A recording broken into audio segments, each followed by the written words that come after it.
దేవునికి స్తోత్రం. ప్రభువైన యేసుక్రీస్తు నామమున మీ అందరికీ వందనాలు, శుభాలు తెలియజేస్తున్నాను. ప్రభు మీ అందరినీ దీవించి ఆశీర్వదించునుగాక. పరిశుద్ధ గ్రంథంలో నుండి మత్తయి సువార్త, మత్తయి రాసిన సువార్త 6వ అధ్యాయము 38వ వచనాన్ని మనం చదువుకుందాం. మత్తయి రాసిన సువార్త 26వ అధ్యాయము 38వ వచనం. అప్పుడు యేసు, నా ప్రాణము మరణమగునంతగా దుఃఖము పొందుచున్నది. మీరు ఇక్కడ నిలిచి నాతో కూడా మెలకువగా ఉండుడని వారితో చెప్పాను. ప్రభు మాట్లాడును గాక. ఆమేన్. ప్రియమైన దేవుని బిడ్డలారా, యేసుక్రీస్తు ప్రభుల వారు ఆయన సిలువ వేయబడే ముందు రోజు రాత్రి ఆయన భూమి మీదికి వచ్చిన పనేందో నెరవేర్చడానికి సిద్ధపడే సమయం. రేపు ఉదయం ఆయనను సిలువ వేస్తారు. సాయంకాలం వేళ అంటే చీకటి పడిన తర్వాత ఆయన ఒక కొండకెళ్ళి, గెత్సెమనే ఒక తోటకెళ్ళి ఆ తోటలో ప్రార్థన చేస్తూ ఉన్నాడు.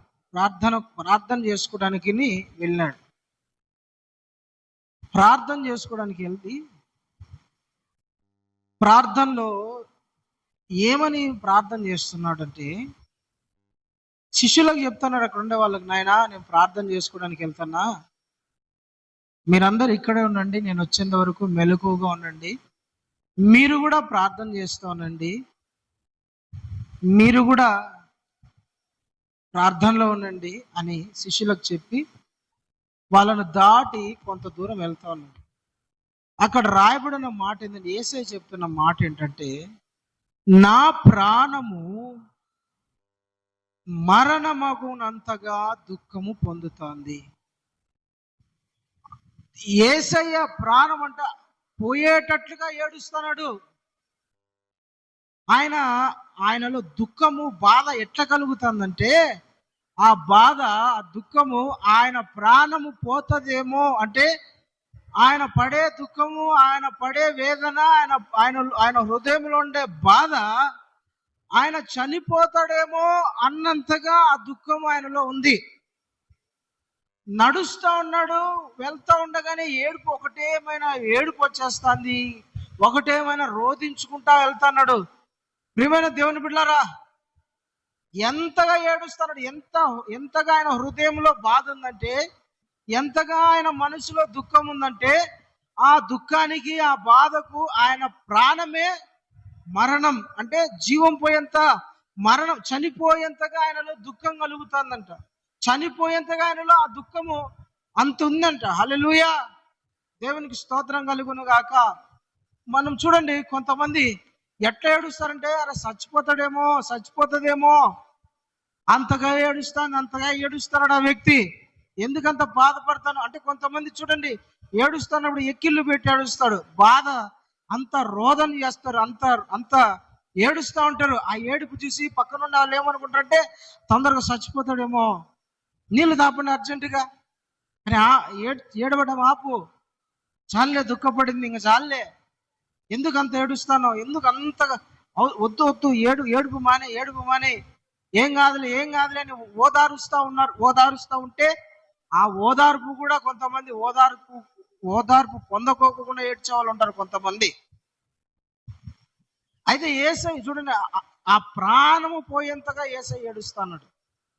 ఆయన ప్రాణం పోతుందేమో అన్నంతగా ఏడుస్తున్నాడు. హల్లెలూయా.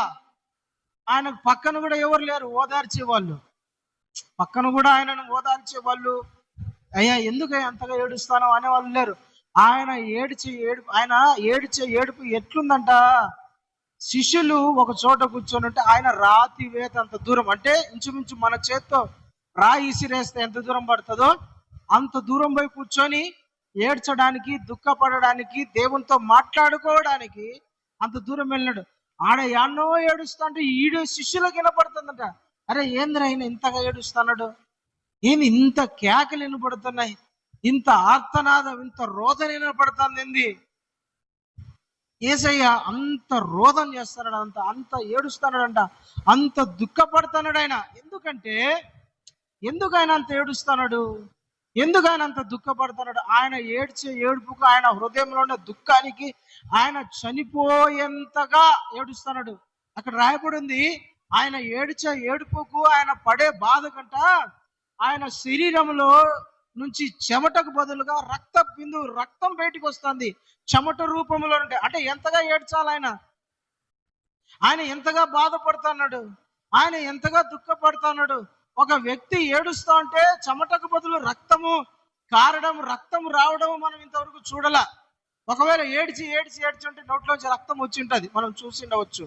ముక్కులోంచి రక్తం వచ్చిండవచ్చు, నోట్లోంచి ఏడ్చి ఆ ఏడుపుకు, ఆ బాధకు తట్టుకోలేక, ఆ గుక్కీలు పట్టుకోలేక రక్తం నోట్లో నుంచి, కొందరికి ప్రెషర్ ఎక్కువైతే ముక్కు నుంచి కూడా రక్తం రావడం మనం చూసింటాం, చిన్న పిల్లలకు కానీ కొంతమందికి కానీ. కానీ యేసయ్య ఏడుస్తుంటే ఎట్లుందంట, ఆయన ఏడ్చే ఏడుపుకు శరీరంలో ఉన్న రక్త బిందువులలో, ఆ చెమట బిందువులలో నుండి చెమటకు బదులుగా రక్తం వచ్చేస్తుంది. అంటే అంతగా ఏడుస్తున్నాడు, అంతగా బాధపడుతున్నాడు, అంతగా ఆయన ఓ అని ఏడుస్తున్నాడు. ఎందుకంత ఏడుస్తాను ప్రభా, ఎందుకంత దుఃఖం, ఎందుకంత బాధ, ఎందుకు అంతగా ఏడవాలా?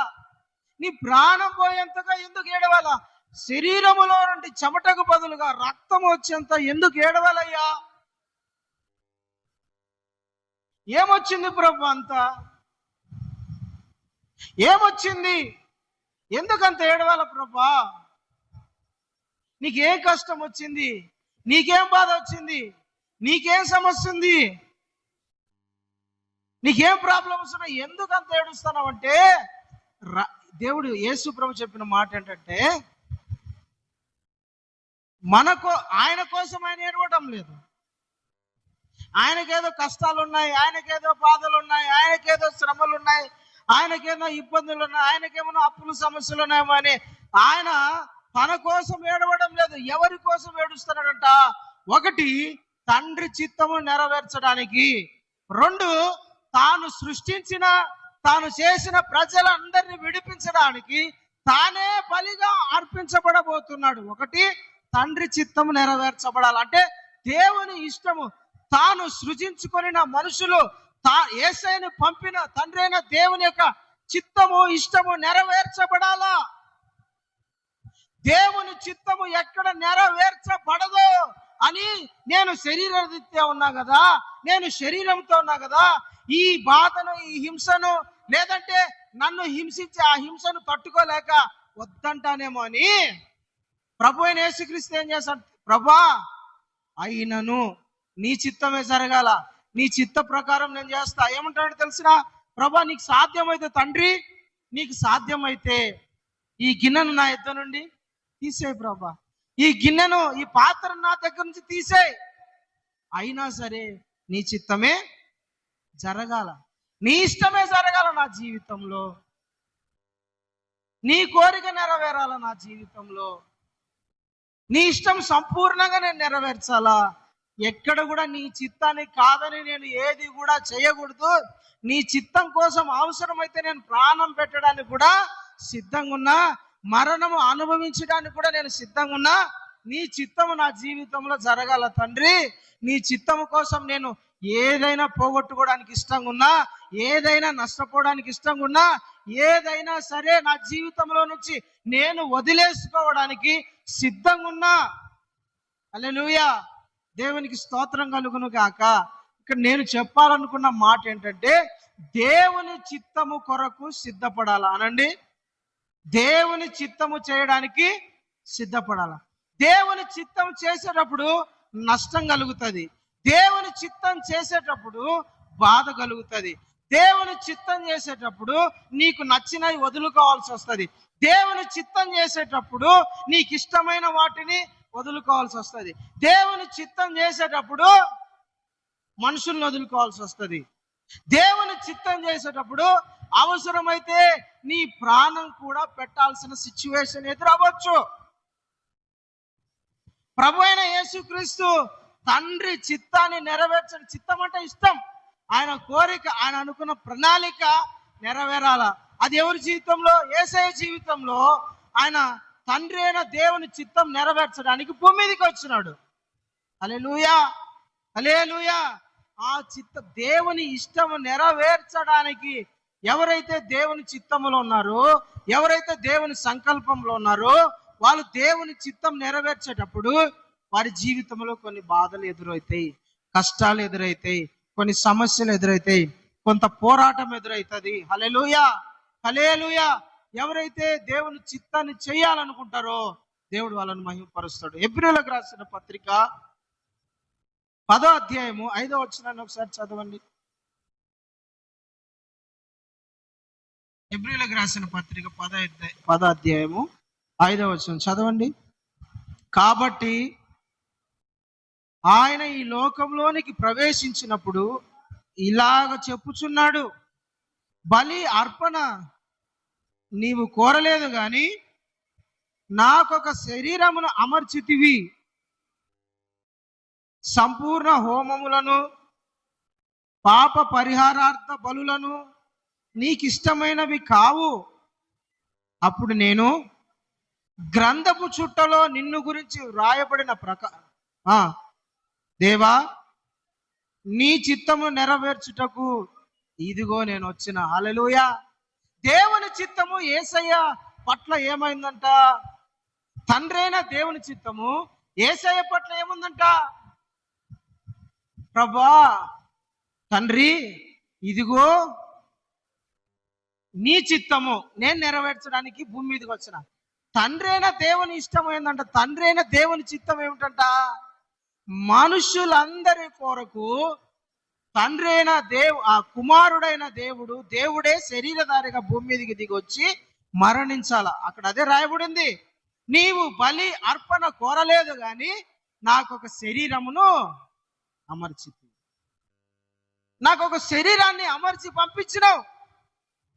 అయితే ఈ శరీరములో 33.5 సంవత్సరం భూమి మీద బ్రతికిన ఈ 33.5 సంవత్సరము భూమి మీద శ్రమలు అనుభవించాలా, నిందలు అనుభవించాలా, బాధలు అనుభవించాలా, కష్టాలు అనుభవించాలా, కన్నీళ్ళు అనుభవించాలా, మరణాన్ని అనుభవించాలా. హల్లెలూయా, హల్లెలూయా. ప్రియమైన దేవుని పిల్లరా, దేవుని చిత్తము చేయాలంటే, దేవుని చిత్తం చేసేవానికి జీవితంలో శ్రమలు ఎదురవుతాయి. చెప్పండి, దేవుని చిత్తం చేసే వాళ్ళ జీవితంలో శ్రమలు ఎదురవుతాయి. యేసయ్య జీవితంలో శ్రమ, యేసయ్య జీవితంలో అంత బాధ ఎందుకంటే దేవుని చిత్తము చేయడానికి సంకల్పించుకున్నాడు, దేవుని చిత్తము చేయడానికి ఆయన ఇష్టపడ్డాడు, దేవుని చిత్తము చేయడానికి ఆయన ముందుకు వచ్చినాడు. ప్రైజ్ ది లార్డ్, హల్లెలూయా. యోసేపు ఉన్నాడు, యోసేపు దేవుని చిత్తంలో ఉన్నాడు. యోసేపును దేవుడు ఎన్నుకున్నాడు. యోసేపు దేవునికి ఇష్టమైన వాడు. అందుకనే యోసేపుకు పదే యోసేపుతో దేవుడు కలలతో మాట్లాడేవాడు. యోసేపుతో పదే రోజుగా లేదా 2 రోజులకో లేదా ఎప్పుడైనా ఆయనకి ఇష్టమైనప్పుడు యోసేపుకు కళల్లో కనపడి లేదా దర్శనాల రూపంగా మాట్లాడేవాడు యోసేపుతో. దేవుడు యోసేపుకు 2 కళలు చూపించినాడు. ఒక కళ ఏమిటంటే, నక్షత్రాలన్నీ కలిసి ఒక నక్షత్రం ఎదుట సాగిల పడతాన్నట్లు, 11 పనలు కలిపి ఒక పన దగ్గర సాగిలపడి నమస్కారం చేస్తానట్టు యోసేపుకు దేవుడు ఒక కళ చూపించినాడు. యోసేపు దాన్ని గుర్తుపట్టినాడు. దేవుడు నాతో ఈ మాట మాట్లాడినాడు అంటే దేవుని సంకల్పములో నేనున్నా, దేవుని చిత్తములో నేనున్నా, దేవుడు నన్ను ఎందుకో పిలుచుకుంటున్నాడు, దేవుడు నన్ను ఎందుకో ఏర్పరచుకున్నాడు. మా 12 మంది అన్న తమ్ములలో నేను మాత్రమే దేవునికి ఒక ప్రత్యేకమైన వాడిని. దేవుడు నన్ను సపరేట్ చేసుకున్నాడు. నాకు అందుకనే పదే కళలతో మాట్లాడుతున్నాడు. ప్రభా నీ చిత్తం ఏమిటో తెలియజేయి, నాకెందుకో ఈ కళలు వచ్చింది, నాకు దీని భావం అర్థం కావడంలా. దేవుడు 2 కళలు చూపించినాడు. యోసేపుకు తెలుసు ఏమని, నేను దేవుని చిత్తంలో ఉన్నా, నేను దేవుని చిత్తం చేయాలా, దేవుడు నన్ను ఎన్నుకున్నాడు, దేవుడు నన్ను ఏర్పరచుకున్నాడు. ఎందుకు ఏర్పరచుకున్నాడు అంటే ఇదో నా నేను ఉంటున్న ఈ దేశంలో, నేను ఉంటున్న ఈ ప్రాంతంలో కరువు వస్తుంది. ఆ కరువు వల్ల నా అన్న తమ్ములు, నా తల్లిదండ్రులు చనిపోతారేమో. కాబట్టి దేవుడు నా కుటుంబాన్ని కాపాడడానికి, నా కుటుంబాన్ని రక్షించడానికి నన్ను ఐగుప్తు దేశంలో ఒక బానిసనగా దేవుడు నన్ను సిద్ధపరుస్తున్నాడు. అక్కడ దేవుడు నన్ను హెచ్చించి ఘనపరిచి దేశానికి రాజుగా, నేను అనేక మంది దేశానికి రాజు తర్వాత రాజుటంతటిగా ప్రజలకు ఆశీర్వాదకరంగా దేవుడు నన్ను నిలబెట్టబోతున్నాడు. హల్లెలూయా, హల్లెలూయా. ఇప్పుడు చెప్పండి, యోసేపుకు దేవుని చిత్తం తెలుసా తెలియదా? యోసేపుకు దేవుని చిత్తం తెలుసా తెలియదా? తెలుసు కదా. ఇప్పుడు నీ జీవితంలో దేవుని చిత్తం నీకు తెలుసా? నువ్వు ఎందుకు వచ్చినావో తెలుసా? నీ పట్ల దేవుని యొక్క ఉద్దేశము, దేవుని యొక్క ప్రణాళిక, దేవుడు నిన్ను ఎందుకు ఎన్నుకున్నాడు, దేవుడు నిన్ను ఎందుకు పిలుచుకున్నాడు, ప్రభువు నిన్ను ఎందుకు తన సంఘములో నిలబెట్టుకున్నాడు, తన రక్తంతో కడిగినాడు, ఎందుకు? యోసేపుకు తెలుసు దేవుడు నన్ను ఎందుకు ఎన్నుకున్నాడు. యోసేపుకు తెలుసు నన్ను ఎందుకు దేవుడు పిలుచుకున్నాడు. యోసేపుకు తెలుసు పదే పదే దేవుడు నాతో కలలతో ఎందుకు మాట్లాడుతున్నాడు అని యోసేపుకు తెలుసు. కాబట్టే యోసేపు జీవితంలో అన్ని శ్రమలు ఎదురైతున్నాయి. యోసేపు జీవితంలో అంత నింద ఎదురైతుంది. యోసేపు జీవితంలో అంత వ్యతిరేకత ఎదురవుతుంది. చాలా మంది ఏమనుకుంటారంటే, ఎందుకు నా జీవితంలో ఇంత వ్యతిరేకత వస్తుంది, ఎందుకు నా జీవితంలో ఇంత శ్రమలు, ఎందుకు నా జీవితంలో ఇంత నిందలు, ఎందుకు నా జీవితంలో ఇంత పోరాటాలు, ఎందుకు నాకు ఈ జీవితంలో ఇంత నష్టము అని చాలా మంది బాధపడే వాళ్ళు ఉన్నారు. చాలా మంది సనుక్కునే వాళ్ళు ఉన్నారు. చాలా మంది దేవుని చిత్తం మీద అర్థం కాక, దేవుని చిత్తం మీద గ్రహించక, దేవుని చిత్తం మీద గుర్తుపట్టక వాళ్ళు మౌనంగా ఉండిపోయే వాళ్ళు ఉన్నారు. నేను చెప్పేది ఏంటంటే, నీకు శ్రమలు, దేవుని బిడ్డగా, దేవుని భక్తునిగా నీకు శ్రమలు వస్తానంటే నీవు అర్థం చేసుకోవాల్సింది ఏంటంటే, దేవుని చిత్తములో నువ్వు ఉన్నావు, దేవుని చిత్తములో నీవు పిలువబడ్డావు. దేవుడు నిన్ను ఒక ప్రత్యేకమైన వానిగా, ప్రత్యేకమైన దానిగా నిన్ను ఎన్నుకున్నాడు, పిలుచుకున్నాడండి. హల్లెలూయా, హల్లెలూయా. యాకోబుకు 12 మంది కొడుకులలో 11 మందిని కాదని ఒకడిని ఎన్నుకున్నాడు. ఎన్నుకొని దేవుని చిత్తం ఏమిటో యోసేపుకు తెలియజేసింది. హల్లెలూయా, దేవునికి స్తోత్రం కలుగును గాక. అందుకే యోసేపు జీవితంలో చూడండి, తన అన్నలు వ్యతిరేకించడం. ఇప్పుడు నేను చెప్పేది బాగా వినండి, బాగా శ్రద్ధగా మనసు పెట్టి వినండి. యోసేపు జీవితంలో దేవుని చిత్తం నెరవేర్చబడాలంటే యోసేపుకు శ్రమలు రావాలా, నిందలు రావాలా, అందరూ దూరం కావాలా, కష్టాలు ఎదుర్కోవాలా, సమస్యలను ఎదుర్కోవాలా, అన్ని ఎదుర్కోవాలా. ఏమి వద్దు, నేను దేవుని చిత్తమే చేయను అనుకున్నాడు. వచ్చినాడు, ఏదో కళ కనపడింది, అన్నల దగ్గరికి వచ్చినాడు. అన్నలరా, నాకు ఒక కళ కనపడింది, నాకు ఒక దేవుడు ఒక కళ చూపించినాడు, 12 పనులు ఉన్నాయంటరా, అందులో ఒక పన దగ్గర 11 పనులు పడిపోయి సాగిల పడినట్టు దేవుడు నాకు చూపించినాడు అంటానే, సర్లేరా తమ్ముడు, మంచి కళ వచ్చిందిరా, సూపర్ కలరా అని సైలెంట్ అయిపోయినారు అనుకోండి, ఇతనికి నిందలు వస్తాయి, శ్రమలు వస్తాయా, దూడమవుతాడా? చెప్పండి. కష్టాలు ఎదురైతాయా? ఏమో హ్యాపీగా ఉంటాడు. అయితే దేవుని చిత్తం అతని జీవితంలో నెరవేరాలన్నా, ఐగుప్తుకు పోవాలన్నా, ఐగుప్తులో బానిస స్థాయి నుండి గృహ నిర్వాహకుని స్థాయికి, మేనేజర్ స్థాయికి, మేనేజర్ నుండి ప్రధానమంత్రి స్థాయికి రావాలంటే తన అన్నలు వ్యతిరేకించాలి కదా. తనకు వ్యతిరేకత పొందాలా, తన అన్నల చేత అతను నిందించబడాలా, హింసించబడాలా, అవమానపరచబడాలా, కొట్టబడాలా, తిట్టబడాలా, దూషించబడాలా, త్రోసివేయబడాలండి, అవమానపరచబడాలా. లేదా ఇన్ని నాకేమొద్దు అనుకుంటే నువ్వు హ్యాపీగా ఇంటికాడనే ఏదో 3 పూట్ల తింటా, నాన్న నిన్ను బాగా చూసుకుంటాడు, ఎందుకంటే తండ్రికి నీకు ఇష్టమైన కుమారుని కదా, నాన్న బాగా చూసుకుంటా అంటాడు, పండగకు ఒక మంచి బట్టలు కొనిపించి, అంతే అయిపోతుంది. కానీ నీ జీవితంలో దేవుని చిత్తము నెరవేరాలంటే నీకు వ్యతిరేకతలు స్టార్ట్ అవుతాయి. హల్లెలూయా, దేవునికి స్తోత్రం కలుగును గాక. నీ జీవితంలో దేవుని ఇష్టం, దేవుని సంకల్పం, ప్రభు ఏర్పాటు నీ జీవితంలో నెరవేరాలంటే నీకు వ్యతిరేకంగా లేసే వాళ్ళు ఉంటారు. నీకు అనుకూలమైన వాళ్ళకన్నా ప్రతికూలమైన వాళ్ళే ఎక్కువైతారు. యోసేపుకు అట్లా వ్యతిరేకమైన వాళ్ళు, అరే అస్సలు యోసేపుకు తెలియదా? తెలుసు. అరే ఏంది రైలు నాకు ఎదురవుతారు, ఏంది ప్రభా నువ్వు నాకు తోడుగా ఉంటే, నువ్వు నాకు దేవుడు అయితే, నిజంగా నువ్వు నన్ను ప్రేమిస్తుంటే, నిజంగానా నేను నీ భక్తుని కదా, నేను నీకోసం ప్రార్థన చేసేవాను కదా, నువ్వు నాకు కళలు చూపించినావు, దర్శనాలు చూపించినావు కదా, మళ్ళీ వీళ్ళెందుకు నన్ను వ్యతిరేకిస్తున్నారు, వీళ్ళెందుకు నన్ను బాధ పెడతారు, నన్ను అందరితో సమాధాన పరచాలి కదా నువ్వు, వీళ్ళెందుకు నాకు సమాధానంగా లేరు, అందరూ వ్యతిరేకంగా అయిపోయినారు ప్రభా, అరే అన్నలంతా వ్యతిరేకంగా అయిపోయినారు, ఎందుకని నువ్వు నాకు తోడుగా ఉంటే నాకు ఎందుకు ఇన్ని సమస్యలు, ఎందుకు ఇంత పోరాటం, ఎందుకు ఇంత వ్యతిరేకత? దేవుడు అంటాడు, అరే బాబు నేను వేరుపరిచి ఆశీర్వదిస్తా. ఏంటంట?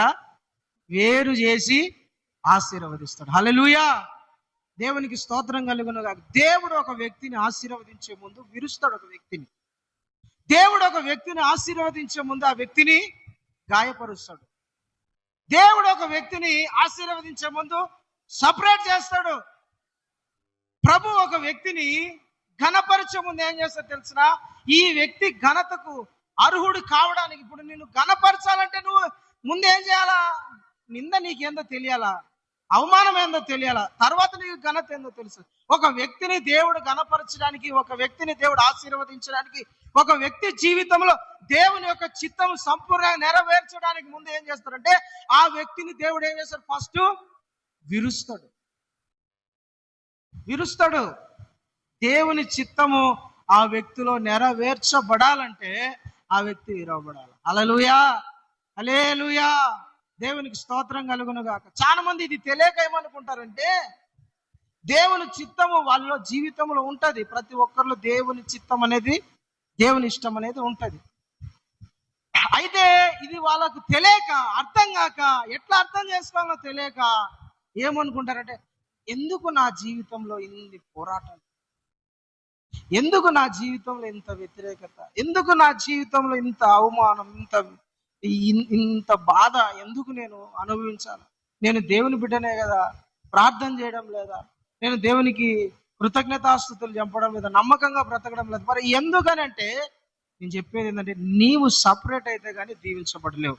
హల్లెలూయా, హల్లెలూయా.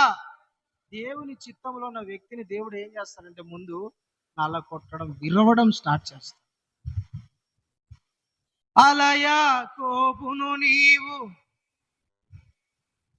విరిచితివి, ఆనాడు ఆశీర్వదించితివి, ఇజ్రాయేలుగా మార్చితివి, తండ్రి ఇంటి నుండి పిలచితివి, అబ్రామును ఆశీర్వదించితివి. హల్లెలూయా. అంటే ప్రేమని దేవుని పిల్లరా, దేవుడు ఒక వ్యక్తి జీవితంలో దేవుని చిత్తము నెరవేరాలంటే, లేదంటే నువ్వు దేవుని చిత్తం చేయాలంటే, నీ జీవితంలో శ్రమలు ఎదురైతాయి, నీ జీవితంలో నిందలు ఎదురైతాయి, నీ జీవితంలో వ్యతిరేకతలు ఎదురైతాయి. మీరు యోసేపు జీవితం గురించి బాగా చదవండి ఒకసారి. యోసేపు జీవితం గురించి బాగా చదవండి. యోసేపుని దేవుడు ఇంటి నుండి దూరం చేసినాడు. తన అన్న తమ్ముళ్ళ నుండి, తన తండ్రి నుండి. తల్లి చిన్నప్పుడే చనిపోయింది.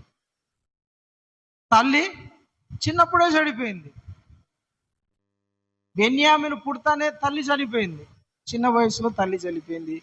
తల్లి లేనివాడు కొంత వయసుకు, ఒక యవ్వన వయసుకు వచ్చేసరికి తండ్రి, అన్నలు అందరూ, కుటుంబ సభ్యులు అంతా దూరం అయిపోయినారు.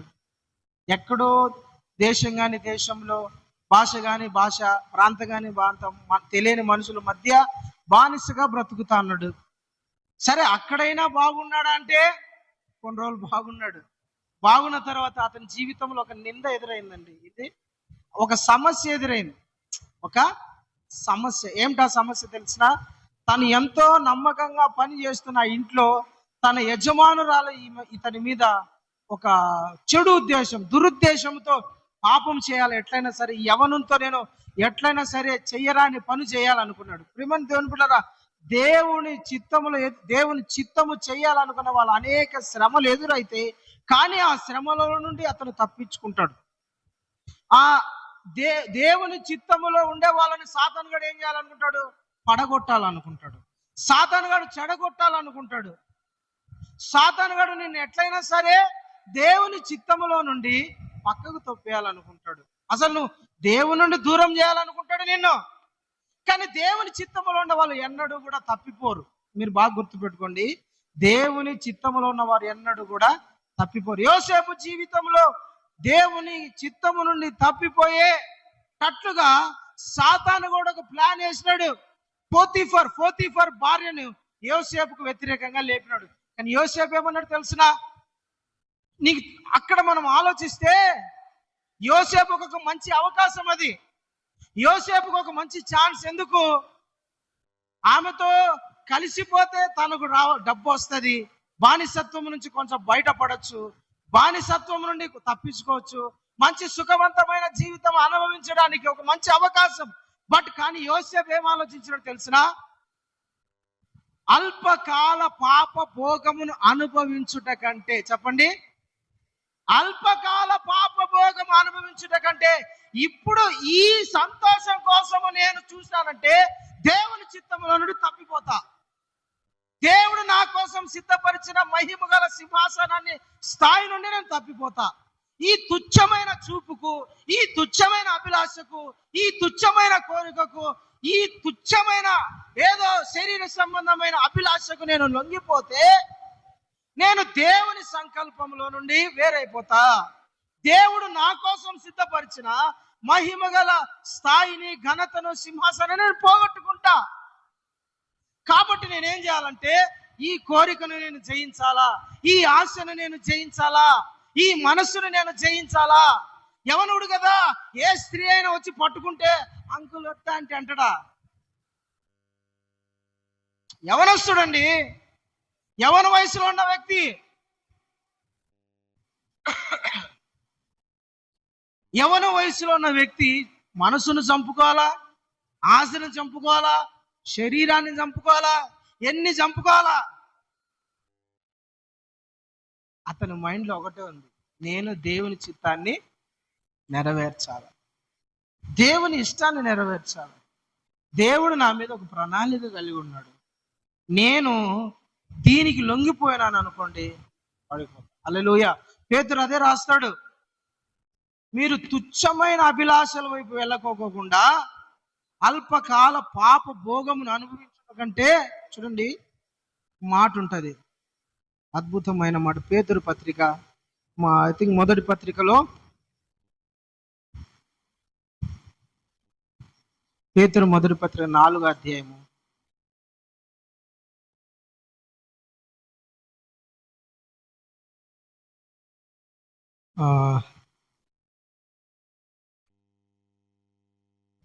2వ వచనం చదవండి.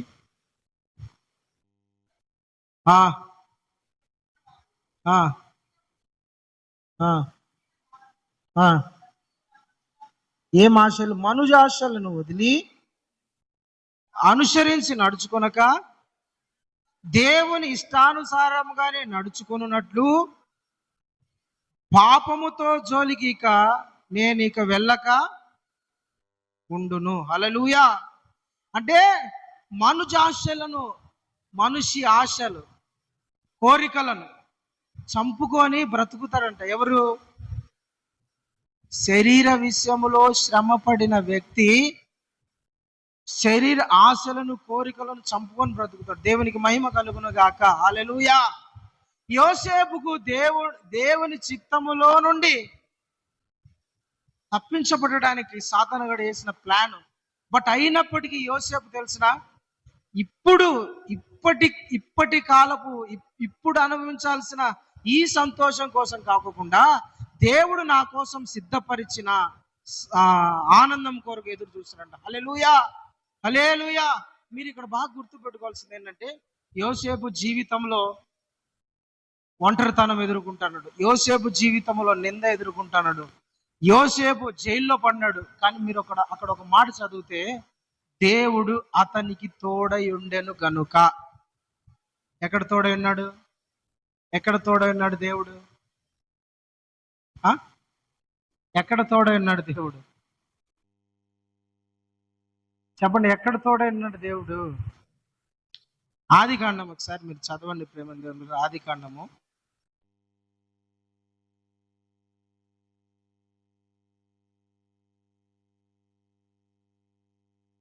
39వ అధ్యాయము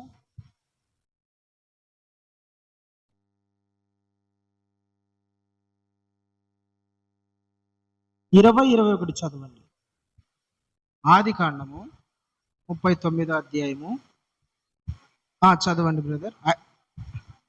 అతనిని పట్టుకొని రాజు ఖైదీలు బంధింపబడు చెరసాలలో వేయించెను. అతడు అక్కడ చెరసాలలో ఉండెను. అయితే యెహోవా యోసేపునకు తోడైండెను. అతని యందు కనికరపడి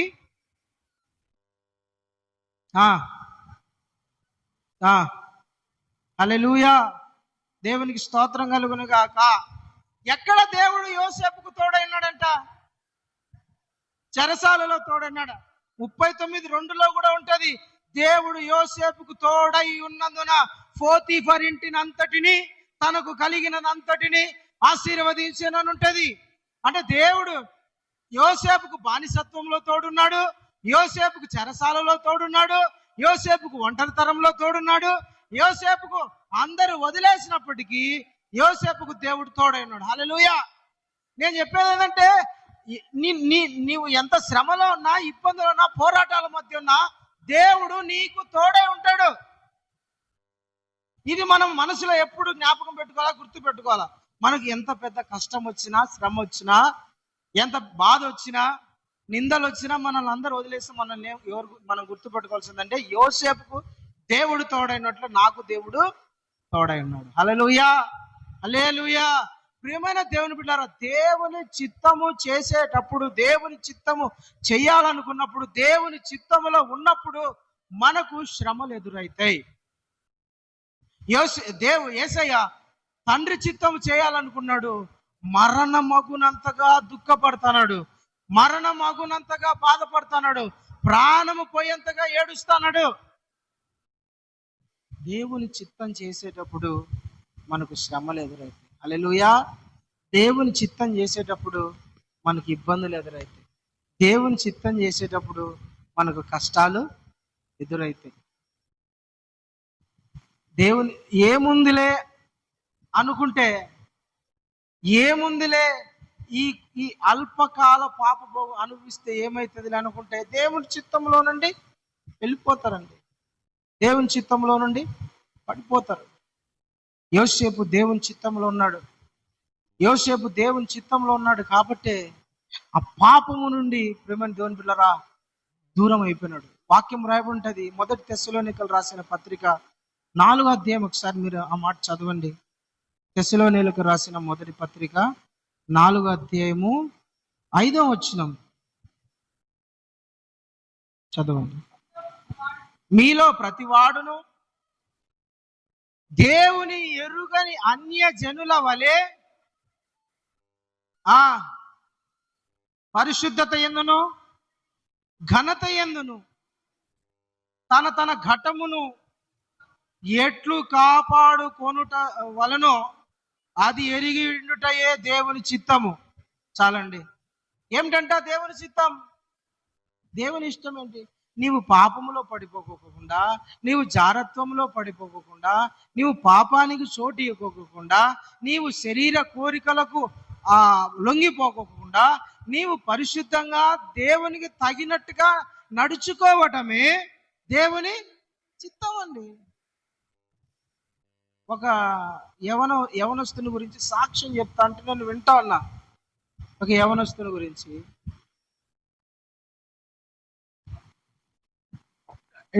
ఇంటర్ కాలేజీలో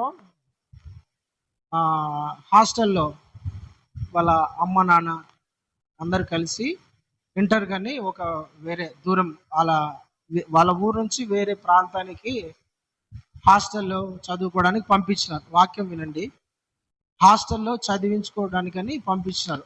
10th దాటినాడు, ఇంటర్లోకి వెళ్ళినాడు. అయితే ఇంకా కాలేజ్ లైఫ్ అంటే ఎట్లుంటుంది చెప్పండి? కాలేజ్ లైఫ్ అంటేనే ఇంకా కొంచెము లగ్జరీగా, కొంచెము స్వేచ్ఛగా ఉంటుంది. అంటే తల్లిదండ్రులకు దూరంగా ఉన్నారంటే ఇంకా అది ఇంకా కొంచెం ఫ్రీడమ్ అనమాట. స్వేచ్ఛగా ఉన్నట్లే. తల్లిదండ్రుల దగ్గర చేయలేంటి, తల్లి దగ్గర ఉన్నట్లు అక్కడ ఉన్నారు. అక్కడ కొంచెం ఫ్రీడమ్ ఉంటుంది. ఫ్రెండ్స్ ఉంటారు, ఒక 10 మంది లేదంటే ఒక 30 మందితో కలిసి ఉంటారు. వాళ్ళు బాగా కొంచెం వాళ్ళతో ఉంటారు అన్నమాట. కానీ ఈ అబ్బాయి భక్తిపరుడు. అంటే చిన్నప్పటి నుంచి తన తల్లిదండ్రులు బాగా భక్తిలో పెంచినారు, ప్రార్థనలో, తర్వాత వాక్యంలో పెంచుతూ వచ్చినారు. నాయన నువ్వు ఎక్కడున్నా సరే, కాలేజీలో ఉండు నాయన, ఎక్కడైనా ఉన్నా కూడా నువ్వు ఉదయాన్నే లేచి ప్రార్థన చేసుకోవాలా, వాక్యం చదవాలా అని ఆ అబ్బాయికి చిన్నప్పటి నుంచే వాక్యం చెప్పడము, ప్రార్థనలో పెంచడము వానికి నేర్పిస్తా వచ్చినారు. చిన్నప్పటి నుంచి వాడు అట్లే నడుస్తూ వచ్చినాడు. కాలేజీలోకి వచ్చిన తర్వాత ఈ అబ్బాయి కొంచెము హుషారు అనమాట. పాటలు పాడడము, అంటే దేవుని పాటలు పాడడము, వాక్యం చదవడం, కొంచెం చురుకుగా ఉండటం ఈ అబ్బాయి అట్లా ఉండేవాడు.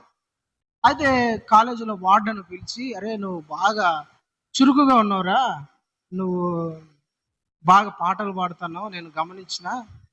ఏం లేదురా, మన ఏమంటారంటే మధ్యలో ఇది August 15th కానీ లేదంటే అట్లా వస్తాయి కదా, ఈవెంట్స్ వస్తాయి కదా, సాయంత్రం హాస్టల్లో ఉండే వాళ్ళ పిల్లలంతా ఏం చేస్తారంటే, వాళ్ళు సాయంత్రము ఒక డ్యాన్స్ ప్రోగ్రామ్ లాగా లేదంటే ఏదన్నా వాళ్ళు ఎంటర్టైన్మెంట్ కోసం పెట్టుకుంటారు.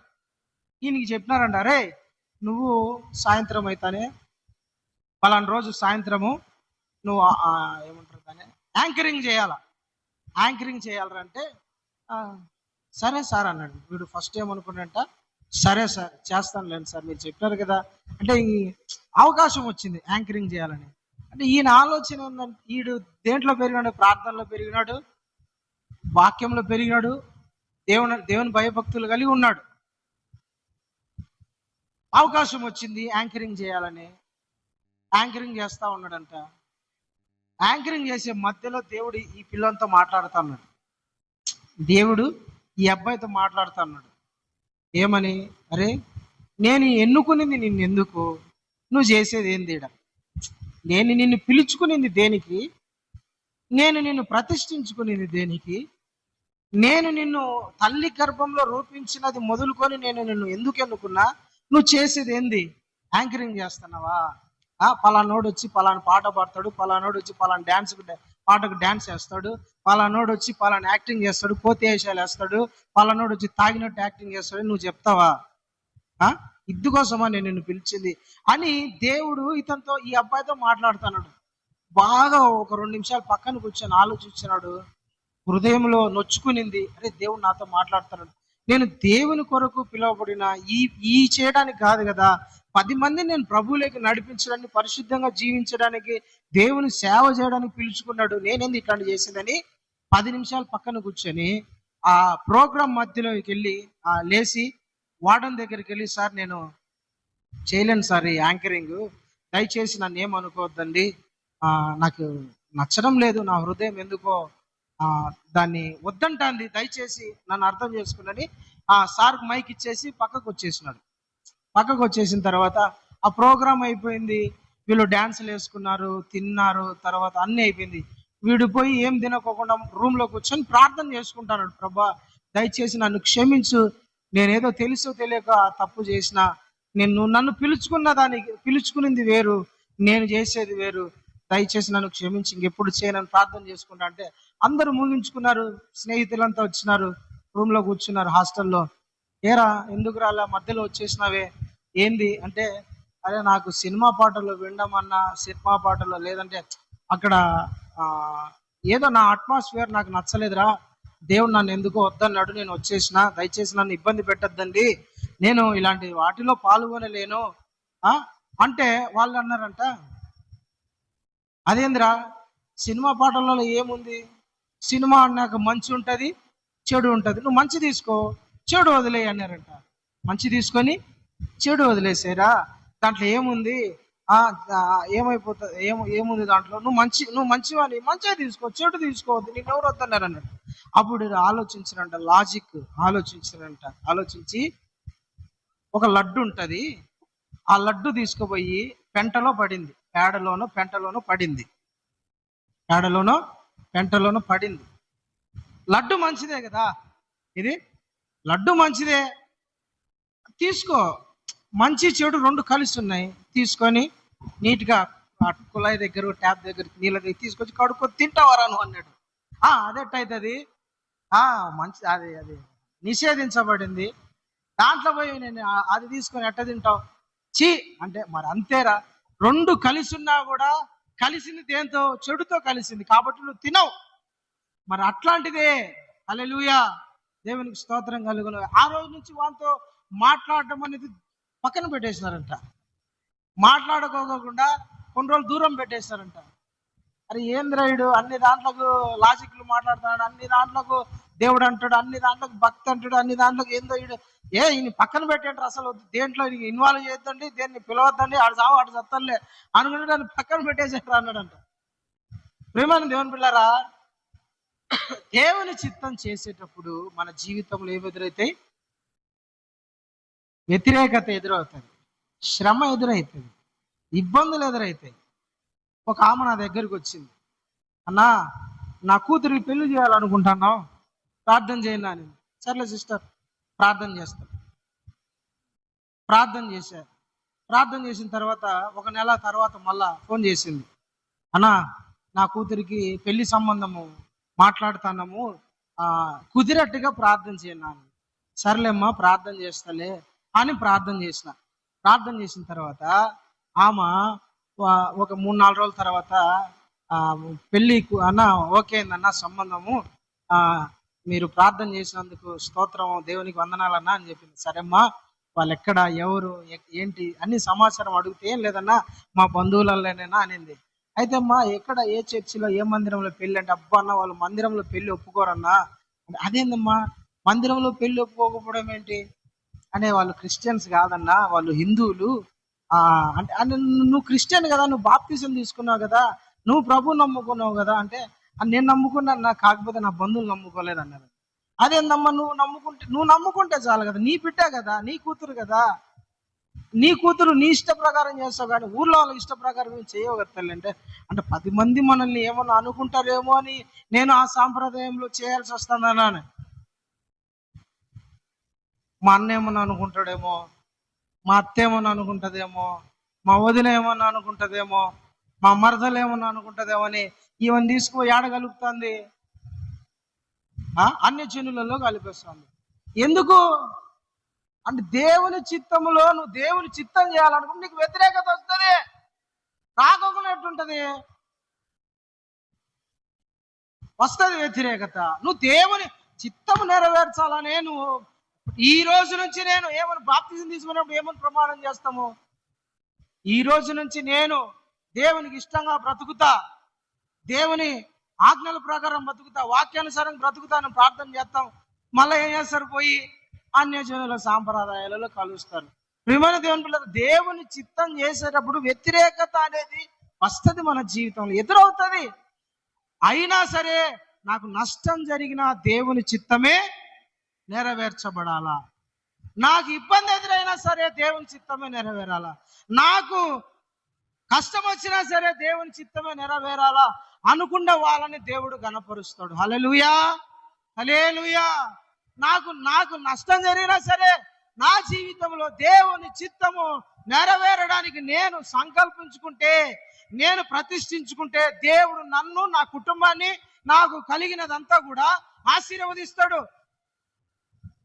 మోషే ఏమనుకున్నాడు? అల్పకాల పాప భోగము అనుభవించుట కంటే దేవుని ప్రజలతో శ్రమ అనుభవించుట మేలు. మోషే నాకు దేవుని ప్రజలొద్దు, నాకు దేవుడొద్దు, నాకెవరొద్దు, హ్యాపీగా నేను ఐగుప్తులో రాజుగా ఉంటా అనుకుంటే మోషే కాకుండా ఇంకొకడు దేవునికి దొరకడా? మోసే కాకుండా ఇంకొకడయ్యా. అర్థమైతే నేను చెప్పేది? ఐగుప్తు బయటికి ప్రజలను తీసుకొచ్చే బాధ్యత ఎవరిది? దేవుంది. మోసే కాకుండా ఇంకా 10 మంది ఉన్నారు దేవునికి. కానీ మోసే ఏమనుకున్నాడు తెలిసిన? అల్పకాల పాప భోగం ఇది. ఏ భోగము? పాప భోగం. దేవుని ప్రజలతో శ్రమ అనుభవించుట నాకు మేలు. హల్లెలూయా. దేవునికి స్తోత్రం కలుగును గాక. ఆమేన్. దేవుని చిత్తము నెరవేర్చేటప్పుడు మన జీవితంలో కొంత బాధ, దుఃఖం ఎదురైతుంది. కొంత దుఃఖం ఎదురైతుంది, బాధ ఎదురైతుంది. కానీ దేవుని చిత్తం చేయవాడంట నిరంతరము నిలుచును. యోహాను రాసిన మొదటి పత్రిక 2వ అధ్యాయము 17వ వచనం చదవండి. లోకము దాని ఆశలు గతించిపోవును గాని దేవుని చిత్తమును జరిగించువాడు నిరంతరము నిలుస్తాడంట. లోకము దాని ఆశయు గతించిపోతాయి, కానీ దేవుని చిత్తం చేసేవాడు నిరంతరము నిలుస్తాడంట. హల్లెలూయా, హల్లెలూయా. దేవుని చిత్తము చెయ్యాలి అన్న ఆశ మనలో ఉండాలి. ఇప్పుడు దేవుని చిత్తము అంటే బాప్తిస్మం. చెప్పండి, ఏంటి బాప్తిస్మం? బాప్తిస్మం అనేది దేవుని చిత్తం. మా కూర్చోనన్నా, దేవుని చిత్తం అనేది ఏంటి? చెప్పండి, ఏంది దేవుని చిత్తం అంటే? బాప్తిస్మంలో దేవుని చిత్తం ఉంది. బాప్తిసం తీసుకోవడం దేవుని చిత్తం. కొంతమంది ఏమంటారు తెలిసిన?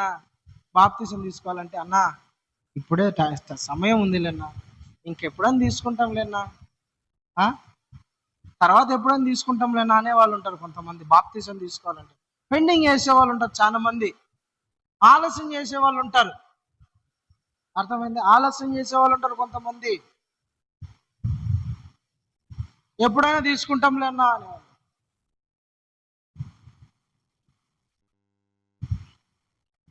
పెండింగ్ పెట్టే వాళ్ళు ఉంటారు, లేట్ చేసే వాళ్ళు ఉంటారు, రకరకాలుగా మాట్లాడే వాళ్ళు ఉంటారు. బాప్తిసం తీసుకోవడానికి కూడా బాప్తిస్మం అనేది దేవుని చిత్తం, అది దేవుని యొక్క సంకల్పం. శాస్త్రులు, పరిచయులు, ధర్మశాస్త్రోపదేశకులు వీళ్ళంతా ఏం చేశారు తెలిసిన? యోహాను బాప్తిసం ఇస్తా అంటే చాలా మంది బాప్తిసం తీసుకోవడానికి ఇష్టపడలా. యోహాను బాప్తిసం తీసుకోవడానికి, బాప్తిసం ఇష్టానికి చాలా మంది ఇష్టపడలే.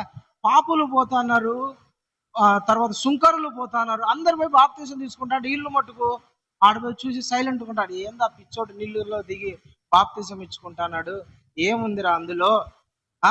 మాతో కదా దేవుడు మాట్లాడతాడు, మాతో కదా దేవుడు మాకు దర్శన రీతిగా కనపడి మాతో కూడా మాట్లాడాలా? ఎవరో ఎడార్లలో తిరుగుతా, లేదంటే అరణ్యములలో తిరుగుతా, తిండికి దికాణం లేని అంతా మాట్లాడతాడు దేవుడు? మాతో కదా మాట్లాడేది అనుకుని చాలా మంది అంట బాప్తిస్మాన్ని తృణీకరించారు, వద్దన్నారు. యేసయ్య వాళ్ళను గర్దించినాడు, అరిచినాడు. ఏమని? లూకాసు వార్త 7వ అధ్యాయంలో ఒక మాట ఉంది చూడండి. లూకాసు వార్త 7వ అధ్యాయము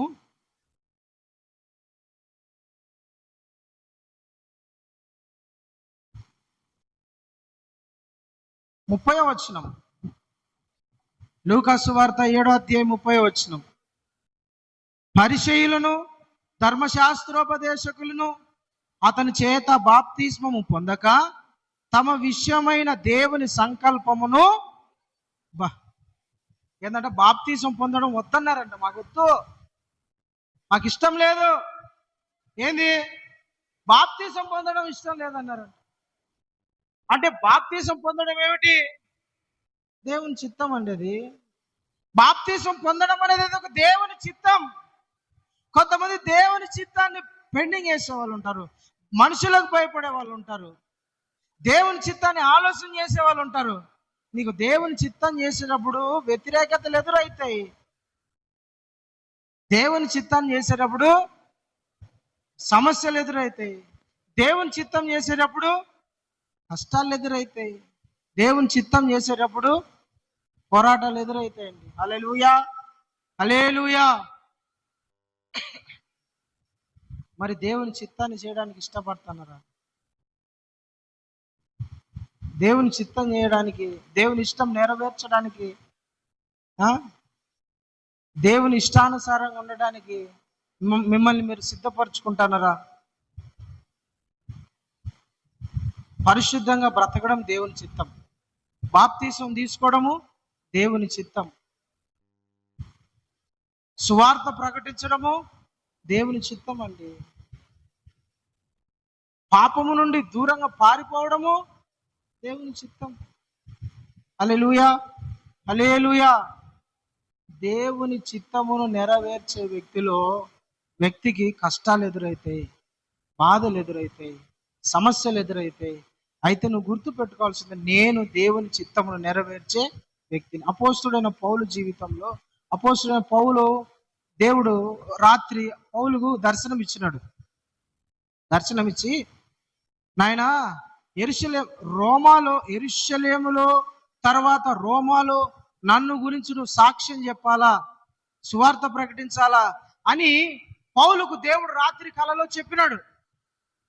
నా గురించి యెరూషలేములో నువ్వు నాకు సాక్షిగా ఉండాలా, రోమాలో నా గురించి సాక్షిగా ఉండాలా, సాక్ష్యం చెప్పాలా. నా పేరు తెలియని ప్రజలు, నా పేరే తెలియని, నేనంటే తెలియని ప్రజలు ఎందరో ఉన్నారు. పాపములో శాపములో బ్రతుకుతా, వాళ్ళకి ఇష్టం వచ్చినట్టు జీవిస్తా, నేనంటే తెలియని వాళ్ళు ఎందరో ఉన్నారు. వాళ్ళ దగ్గర నువ్వు నా గురించి సాక్ష్యం చెప్పాలా, నా మరణం గురించి, నా పునరుత్థానం గురించి సాక్ష్యం చెప్పి ప్రకటించి వాళ్ళు నా సువార్త అందించాలన్నప్పుడు కలలో చూస్తాడు. అయితే యెరూషలేముకి వెళ్తే పౌలుకు శ్రమ కలుగుతుంది, యెరూషలేముకి వెళ్తే పౌలును చంపుతారు, యెరూషలేముకి వెళ్తే కష్టాలు ఎదురైతే. ఆడికి ఒక ప్రవక్త వచ్చి చెప్పినాడు, అగబు అనే ఒక ప్రవక్త వచ్చి పౌలుతో చెప్పినాడు, అయ్యా ఈ నడుకట్టి కలిగిన వాడిని యెరూషలేములో బంధిస్తారు, జాగ్రత్త. కాబట్టి చూడండి, ఒకసారి ఆ మాట చదవండి. అపోస్తుల కార్యాల గ్రంథం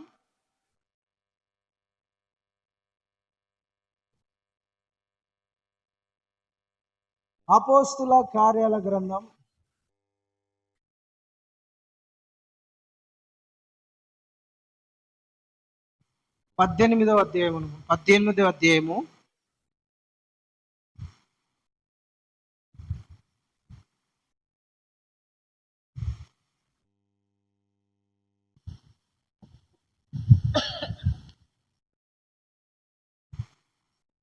అపోస్తుల కార్యాల గ్రంథము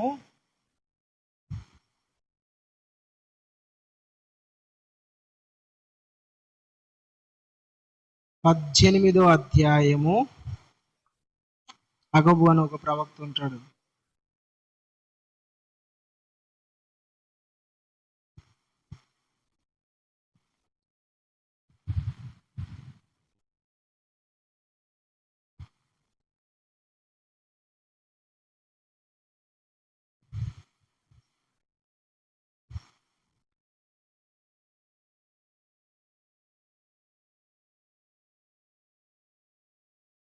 అక్కడ ఒక వ్యక్తి ఉంటాడండి, అగబు అని. ఆ వ్యక్తి వచ్చి పౌలుకు చెప్తాడు, అయ్యా ఈ నడికట్టు గలవాడిని దొరికితే చెరసాలలో వేస్తారు, కాబట్టి జాగ్రత్త అని చెప్తాడు. కానీ పౌలు ఏమో, అక్కడ ఉన్న వాళ్ళు చాలా మంది వచ్చి పౌలుతో చెప్తాడు, పౌలా ఎందుకు వెళ్తాను, అక్కడ నిన్ను బంధిస్తారంట, అక్కడ నిన్ను చెరసాలలో వేస్తారంట, అక్కడ నిన్ను కొడతారంట, ఎందుకని మీరు వెళ్తారు అని పౌలును బతిమలాడతారు. చాలా మంది పంపిరు. కానీ పౌలు ఏమంటాడంటే, మీరు ఎందుకు ఏడ్చి నా ప్రాణమును దుఃఖపరుస్తారు, నేను ప్రభు కొరకు బ్రతకడానికే కాదు చావడానికి కూడా సిద్ధంగా ఉన్నా. నేను అక్కడ వెళ్ళి సువార్త ప్రకటించుకోకుంటే ప్రజలందరూ నష్టపోతారు. దేవుని సువార్త ప్రకటించాలని ప్రభు నాతో చెప్పినాడు, నన్ను గురించి సాక్ష్యం ప్రకటించాలని దేవుడు గత రాత్రి నాకు కలలో కనపడి చెప్పినాడు, నేను వెళ్ళక మానను అని చెప్పినాడు. హల్లెలూయా. దేవుని చిత్తాన్ని నెరవేర్చడానికి పౌలు వెళ్తా అన్నాడు, సువార్త ప్రకటించడానికి వెళ్తున్నాడు, అధికారుల ఎదుట యేసుక్రీస్తు మరణమును గురించి పునరుత్థానం గురించి ప్రకటించడానికి వెళ్తా అన్నాడు. అయితే వెళ్తున్నప్పుడు అతని జీవితంలో చాలా ఏం ఎదురైనంటే తెలిసిన చాలా భయంకరమైన శ్రమలు ఎదురైనాయి. యూదులకు చేతికి చిక్కినాడు. యూదులు అతన్ని కొట్టినారు, జైల్లో పెట్టినారు, జైల్లో పడేసినారు. అతన్ని తీసుకొని మళ్ళా రోమాలో ఉన్న అధికారి ఎదుట నిలబట్టాలని చెప్పినారు. ఇదంతా ఎక్కడ ఉంటది? అపోస్తల కార్యాలలో ఉంటది. 24, 25 అధ్యాయాలు, 26 అధ్యాయాలు అంతా ఇదే ఈ మాటలు ఉంటాయి. ప్రేమ దేవుని బిడ్డలారా, కానీ పౌలు దేవుని చిత్తము చేయడానికి ఎంత మాత్రము కూడా వెనకాడలేదు. హల్లెలూయా, హల్లెలూయా. దేవుని చిత్తము చేసేటప్పుడు మనకు శ్రమలు ఎదురైతేమో కానీ దేవుని చిత్తము చేసేటప్పుడు దేవుని మహిమను చూస్తాం. హల్లెలూయా. దేవుని చిత్తము చేసేటప్పుడు ఒక బలమైన అభిషేకాన్ని చూస్తాం. దేవుని చిత్తం చేసేటప్పుడు మహత్కార్యాలు చూస్తాం. దేవుని చిత్తం చేసేటప్పుడు అద్భుతాలను చూస్తాం. దేవుని చిత్తము నెరవేర్చేటప్పుడు దేవుడు మన జీవితంలో మహిమ గల కార్యాలను మనం చూసేటట్టుగా మనల్ని దేవుడు వాడుకుంటాడు. దేవునికి మహిమ కలుగును గాక. యేసు ప్రభు దేవుని చిత్తము చేయడానికి తన ప్రాణమును కూడా వెనకాడుకోకుండా సమర్పించడానికి ఇష్టపడినాడు. మరణించినాడండి, చనిపోయినాడు. అయితే ఆగిపోయింది ఆడికి. తర్వాత పునరుద్ధానం ఉంది. ఏముంది? పునరుద్ధానం ఉంది. యోసేపు జీవితంలో దేవుని చిత్తము చేయడానికి ముందు శ్రమలను ఎదుర్కొన్నాడు. తర్వాత ఏముంటది? సింహాసనం ఉంటది.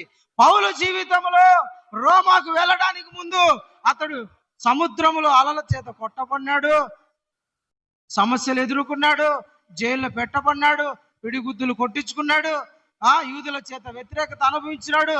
కానీ అడుగు అడుగున అతని జీవితంలో అద్భుతాలే. దేవునికి స్తోత్రం.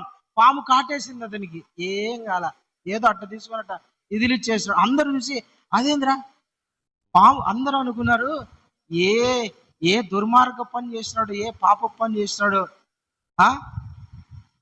ఎవరిని చంపినాడో, ఎవరిని నాశనం చేసినాడు, ఎవరిని కొంపను కూల్చినాడో, ఈయనకి ఇంత దరిద్రపు గతి పట్టింది, పాము కరిచింది. మనమంటే వదులుతాము, మనుషుడు అంతే వదులుతాడు. న్యాయ దేవత వదులుతుందా? ఏ దేవత? న్యాయ దేవత వదులుతుందా అని చాలా మంది అన్నారు. పౌలు ఆ పాముని అట్లా ఇదిలిచ్చి అగ్నిలో పడేసినాడు. అందరూ అనుకున్నారు ఇదే దీర్ఘంగా పౌల్ని చూస్తానే కూర్చున్నారంట. చచ్చిపోతాడు పౌలు, అయిపోయింది కథ అని. 10 నిమిషాలు అయిపోయింది, అర్ధ గంట అయిపోయింది, గంట అయిపోయింది, సమయం దాటిపోయింది. ఏం కాలే పౌలుకు, చలి కాల్చుకుంటా ఉన్నాడంట. అందరు చూసి ఆశ్చర్యపోయి ఇతడు సామాన్యమైన మనుషుడు కాదు, దేవతల ఆత్మ కలిగిన వాడు, దేవుడే, దేవుని దగ్గర నుంచి వచ్చిన ఒక దూత, దేవుడే అనుకున్నారు చాలా మంది. ఆశ్చర్యపోయి చాలా మంది, అయ్యా మా గ్రామంలో మా ఊరి పెద్దకు ఒక ఆయనకు జ్వరం వస్తుంది, ప్రార్థన చేస్తున్నారని పిలిచామన్నాడు. ప్రైజ్ ది లార్డ్, హల్లెలూయా. దేవుని చిత్తము చేసేటప్పుడు కష్టాలు ఉంటాయి, శ్రమలు ఉంటాయి, ఇబ్బందులు ఉంటాయి, నష్టం జరుగుతుంది. అయితే మనము దేవుని చిత్తములో దేవుని ఇష్టము నెరవేర్చడానికి నిలకడగా ఉంటే అడుగడుగున అద్భుతాలు జరుగుతాయి. దేవుడు మన ద్వారానే జరిగిస్తాడు, మనతోనే జరిగిస్తాడండి, ఎవరితోనో కాదు, మనతోనే దేవుడు జరిగిస్తాడు, నీతోనే జరిగిస్తాడు. దేవుడు నీ జీవితంలో జరిగిస్తాడు. అసలు నువ్వు దేవుని చిత్తము చేయడానికి మొదలుపెట్టి సంకల్పించుకున్నావా? ఎవరు ఎన్ని అనుకున్నా పర్వాలా, ఎవరు నన్ను తూ అనుకున్నా, చీ అనుకున్నా, నన్ను వదిలేసినా పర్వాలా, నేను దేవుని చిత్తమే చేయాలా, దేవునికి ఇష్టంగానే బ్రతకాలా, దేవుని మార్గంలోనే బ్రతకాలా. అంతేగాని నేను ఒక మనిషిని సంతోషపెట్టడం ఉండకూడదు. నేను దేవుని ఇష్టం నెరవేర్చడానికి ప్రతిష్ఠించుకున్నాను. నువ్వు ఎప్పుడైతే తీర్మానం తీసుకుంటావో అడుగడుగునా దేవుని నీ జీవితంలో అద్భుతాలను జరిగిస్తా వస్తాడు. హల్లెలూయా, హల్లెలూయా. దేవుని చిత్తం చేసేటప్పుడు నీకు వ్యతిరేకంగా చాలా మంది ఎదురవుతారు. అటన్నిటిని ఎదిరించుతా నిలబడాలి. హల్లెలూయా, దేవునికి స్తోత్రం కలుగును. రూతు వచ్చింది, యవనస్తురాలు, నయోమితో సొంతూరుకు, తన అత్తగారు ఊరికి వచ్చి సొంత ఇల్లు లేదు. నయోమి ఎప్పుడో పోయిందండి ఊర్లో నుండి. ఆ ఇల్లు అట్టే ఉంటుంది చెప్పండి. ఒక 20 ఏళ్ళు 30 ఏళ్ళు మనం సొంత ఊరు వదిలిపెట్టి, ఇల్లు వదిలిపెట్టి పోతే అట్లా ఉంటుందా? ఇప్పుడంటే స్లాబ్లు, రేకులు, అది కూడా ఎట్లా దరిద్రంగా తయారైపోతుంది. ఆ కాలం మట్టి ఇల్లు కదా, ఘోరంగా ఉండేది. మట్టి ఇల్లు వర్షాలు పడి గాలి వచ్చి తుఫాన్లు వచ్చి ఈ ఇల్లు పాడైపోతాయి. ఒక 30 ఏళ్ళు 20 ఏళ్ళు వాడుకోకుండా ఉంటే ఎప్పుడో పోయింది. బిడ్డలు చిన్న వయసులో వాళ్ళు పెరిగి పెద్ద పెళ్లిళ్ళు చేసుకునే వయసుకు వచ్చిందంటే ఒక 20 ఏళ్ళు దాటింటది ఆమె ఊరు వదిలేసి. సొంత ఇల్లు లేదు.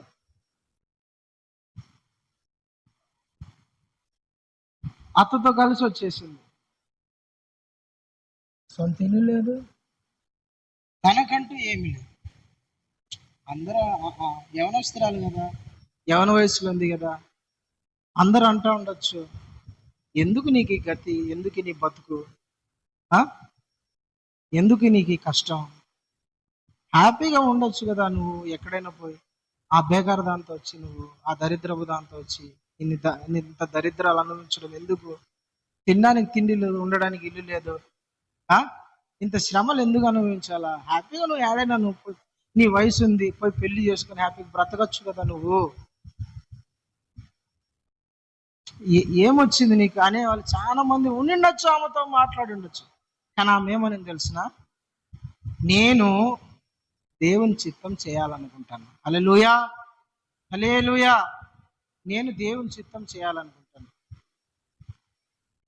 పరిగేరుకోవడానికి ఇష్టపడింది, అవమానాలు అనుభవించడానికి ఇష్టపడింది, చిన్న చూపు చూడడానికి అనిపించుకోవడానికి ఇష్టపడింది, రకరకాల వ్యతిరేకతలు అనుభవించడానికి ఇష్టపడింది, పేదరికం అనుభవించడానికి ఇష్టపడింది.